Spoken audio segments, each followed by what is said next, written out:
I firmly believe that we need other Naruto games that are not Storm related, because remember in the mid 2000s and early 2010s we had a lot of Naruto video games, like a lot. I'm not counting Ultimate Ninja series for PlayStation 2 and PlayStation 3 for the Storm series, right? But we had a lot other Naruto games that even were published by other developers and other publishers. At the same time, when we had the first initial like Ultimate Ninja games, we had the Uzumaki Chronicles for PlayStation 2 and then even for the PSP. Well, these games are actually kind of wonky and like interesting in their own sense, and they don't even kind of compare to the Ultimate Ninja series. They are still fun games, since Ultimate Ninja games are really like more like, how should I say, party fighting games, while Uzumaki Chronicles, you could say, are more like action games. The fighting, the whole story in the whole game doesn't revolve only around fighting, it revolves around the story and the exploration kind of, which Ultimate Ninja didn't do so good. For the Wii we have a lot of Clash of Ninja games, Clash of Ninja Revolution, then there's like a ton of like Japanese unreleased to the West like Clash of Ninja games, which are actually pretty popular inside of the Clash of Ninja community. Then as well on the Wii side we had like this Dragon Blade Chronicles, which was like a one-time spin-off for a Naruto game where Naruto fights dragons.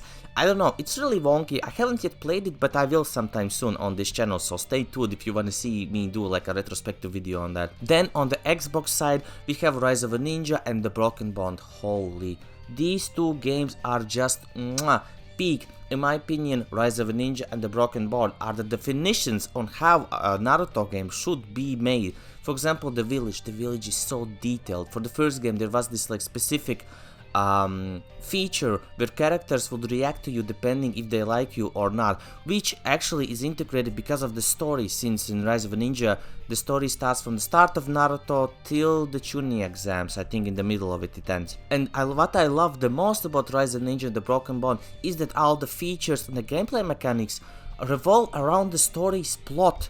Like for example the Rise of Ninja that I just mentioned, the likeness and dislikeness system, and as well Broken Bond has like the then Broken Bond expanded on the exploration. While Rise of Ninja didn't have like a lot of exploration, we had like the Hidden Mist village if I'm not mistaken, which is just a linear path, and the Chunin exams. They really kicked it up a notch on in the Broken Bond. Holy, the maps were so big that actually at some sections of me playing the game I was really annoyed because of how large the sections are and how long do you have to traverse. As well, there's like a lot of details that go into these both games in the sense of the story. Okay, Rise of a Ninja used like the original OST a lot and used like only anime scenes, basically anime in this game, while the Broken Bond has in-game cutscenes where you can actually see the characters move, their facial animations and so on and so on.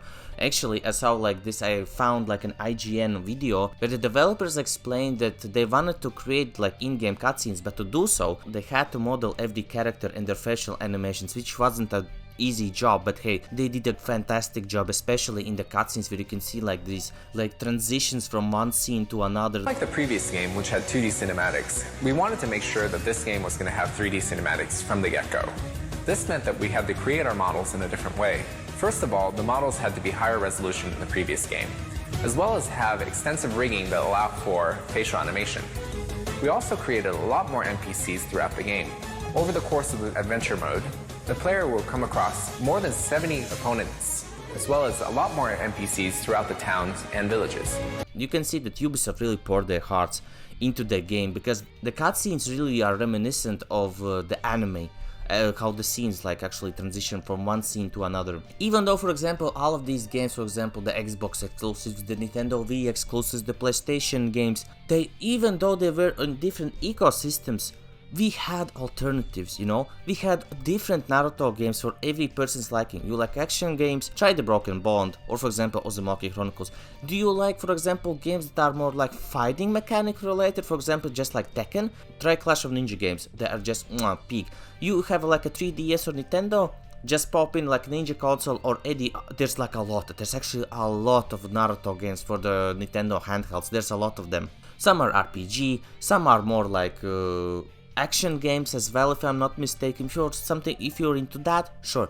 You have a PSP, heck, there's a ton of Ultimate Ninja games, but then there's as well like Akatsuki Rising, and then, oh my god, how did I forget? Then we have Kizuna Drive. Holy, that game was so bad.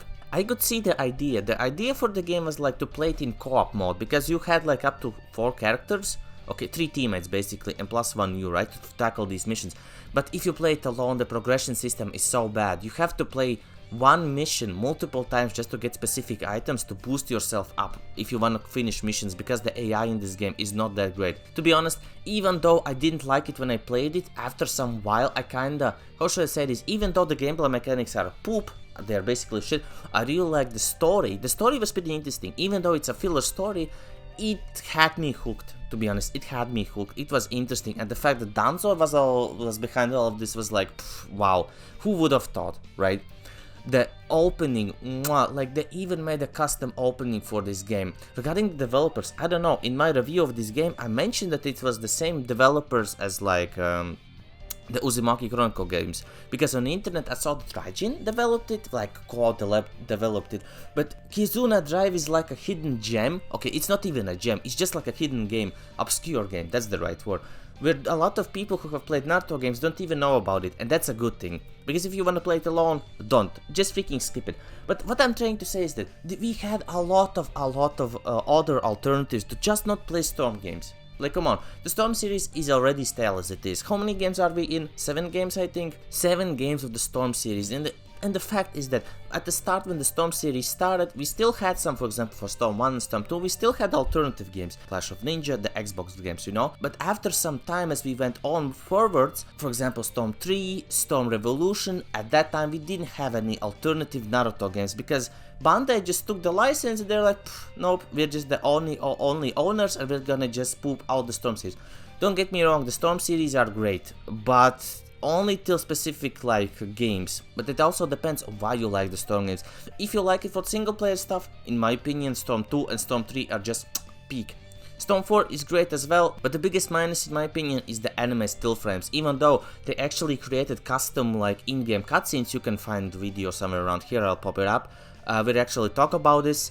If they would add all the cutscenes and if they had enough time, it will be a perfect game, in the sense of the story retelling. But if you're more of an online player, I would suggest that Storm 4 should be like your go-to, but it also depends what you like. I know that a lot of people like Storm Generations, Revolutions, Connections. I mean, it's kind of divided, it's more like casual friendly, and a lot of people who are like more hardcore don't really enjoy Connections. That's why they have migrated to like Storm 4 or Storm Evolution, which is like a fan-made mod of Storm 4, which has fixed a lot of issues in Storm 4 and online play. But yeah, in my opinion, we need more alternative Naruto games. But yeah, what do you guys think? Do we need more alternative games or something new outside of the Storm series, or do you want us to keep eating the slop that is the Storm series? In my opinion, at least now.